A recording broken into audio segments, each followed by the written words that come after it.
You see a lot of athletes announce retirement and then don't retire because they have so much love. Have you have you had any times like, maybe I was tripping a bit?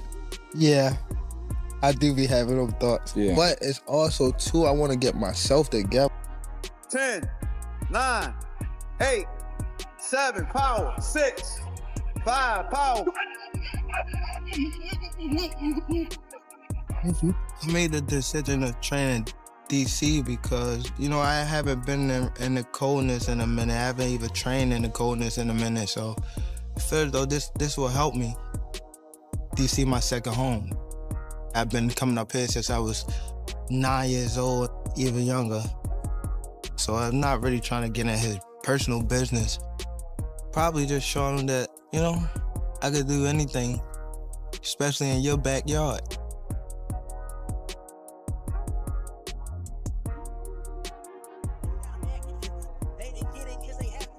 Pride. Some people be made for it, some people don't. It's not gonna win. You better be ready. There are 4 fights in 1 year, but now it's time to start getting back into the swing of things, except something tells me that today isn't gonna be that at all. I feel like I'm gonna be thrown into the deep end today. Right, so watch in here on his shoulder, right? And then all the punches we're throwing are gonna be short. Da-da-da-dum, da-da-da-dum. Just change your angles. Box!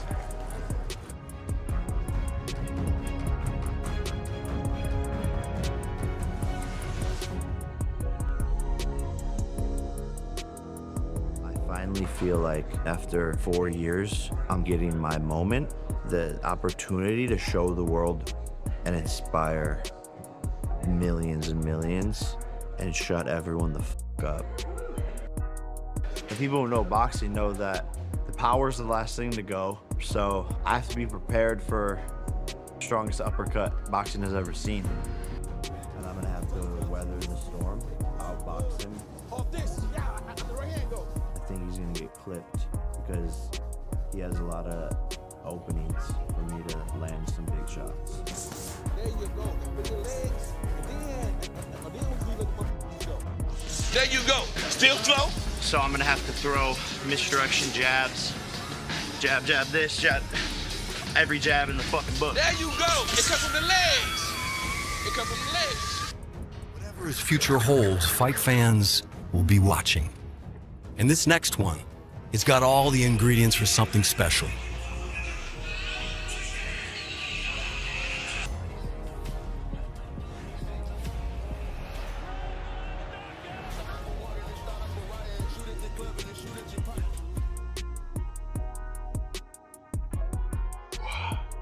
Ooh, yeah. Bro, what are you doing? Training for the fight, but also celebrating Oktoberfest at Doghouse. Slip inside, uppercut. Oh, yeah. Jake Paul is boldly showing he has zero fear of Gervonta Davis or the grueling camp behind him. Through his playful, teasing workouts, Jake mocks Tank's rigid training, making it clear that all that sweat and discipline don't shake his confidence. But Gervonta's reply carried fire, not jokes. With raw emotion, he warned, "If I hear anything, I'm coming for you and Jalen Lowe too on my mama. I'll beat you both." That wasn't empty trash talk. It was the voice of a champion who felt insulted and deadly serious about proving his point inside the ring. Tank sees no intimidation in Jake's size advantage. If anything, it sharpens his focus and brings out his danger. Now the burning question remains, can Jake Paul's swagger and size endure the power of a fired-up world-class warrior? November 14th isn't just another show, it's beginning to feel like destiny itself. Fabio Wardley didn't hold back either, despite the physical gap. His prediction came out strong, calm, and utterly certain. I think it's obvious that Davis would win, even with all the size difference, but again, I wouldn't put anything past that kind of showman, stagey kind of fights. His words carried that quiet authority only true fighters possess, men who've lived the chaos of the ring and know what really counts. Fabio spoke of how timing, precision, and ring IQ can erase any size difference, no matter how big. What made his perspective stand out was its blend of respect and conviction. He wasn't trying to stir hype, just speaking truth from instinct. But hidden beneath that calm delivery was a subtle warning for Jake Paul, as if Wardley already knows the storm that's coming. Now, with each new clip and interview, fans are wondering if his quiet prediction will become the loudest reality under the fight night lights. His second remark hit even harder. He admitted this matchup barely caught his interest, his tone steady yet sharp, showing he wasn't dazzled by the glitz or noise. A bit of a random one, not one that's really taken my interest at all. Them fights don't really bother me. I might flick it on if it's casual and about, but I'm not following the build-up or interested in it really. He spoke like a man who's seen too many overhyped clashes to fall for another media circus. To Fabio, this fight wasn't about legacy or pure competition. It was entertainment dressed up as war. That's where his lack of excitement came from. Yet even in that cool dismissal, a challenge hid between his words, like a quiet dare to both fighters to prove him wrong. His reaction made everyone question whether the pros see this as a true test or just another trending headline. As the clock ticks toward fight night, his calm detachment might actually be the most honest take of them all. Meanwhile, Jake Paul's actions are beginning to speak louder than his bravado. This time, he's backing his talk with effort showing in camp that he's taking this battle more seriously than anyone expected. Sparring, we got some great guys coming in. Some really experienced southpaws that are smaller. I think Montana Love is coming in. Shakur Stevenson wants to come in. Jermaine Ortiz. We're going to hit up Erickson Lubin, some of these guys. So we're just going to bring in a plethora of fighters that are fast, quick, shifty south. It's becoming clear that Jake Paul is playing chess, not checkers, treating this fight as the defining chapter of his boxing story. Instead of relying on flash and fame, he's sharpening real skills against elite-level fighters. Every session reveals a different Jake, one focused on rhythm, stamina, and pinpoint accuracy. Each training clip feels like a quiet warning to Gervonta Davis that Jake is evolving fast behind closed doors.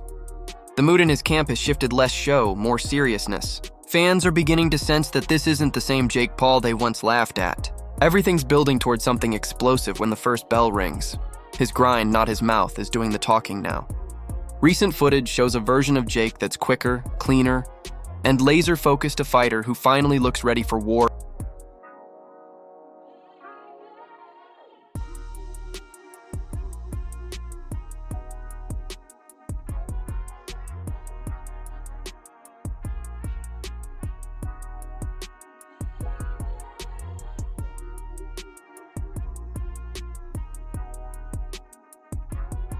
Every motion in his new training clips tells a story. A man chasing his defining moment. The sharpness, speed, and control in his drills reflect a discipline few thought he had. This is no longer about fame or YouTube headlines. It's about belonging among real champions. The air around his camp feels electric. Gone is the old Jake Paul who thrived on mockery now. Every punch lands like a personal message to Gervonta Davis. I'm coming, and I'm coming dangerous. The countdown suddenly feels real. Jake's no longer just hitting the gym hard, he's analyzing every movement, every weakness his rival has. He said, "Tank's fast and explosive, but I'm preparing for everything." Those words hit different, measured, confident, and deeply focused. They reveal a man who knows the stakes one mistake could end it all. This time he's not playing to cameras. He's preparing for survival and victory. You can sense the hunger to prove he's not just spectacle, but substance. The anticipation keeps growing, something massive is coming.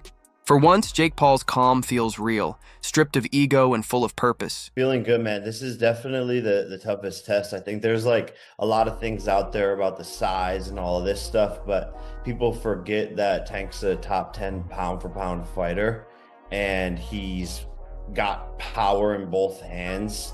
And skill-wise and technique-wise, he's been doing this for so long. And so actually internally, like, I'm the most scared going into a fight that I've actually ever been, because I know how good these people are that I'm sparring, and being able to see how good they are and knowing how good Tank is, it's actually going to be my toughest test today. You can feel the raw truth in his tone.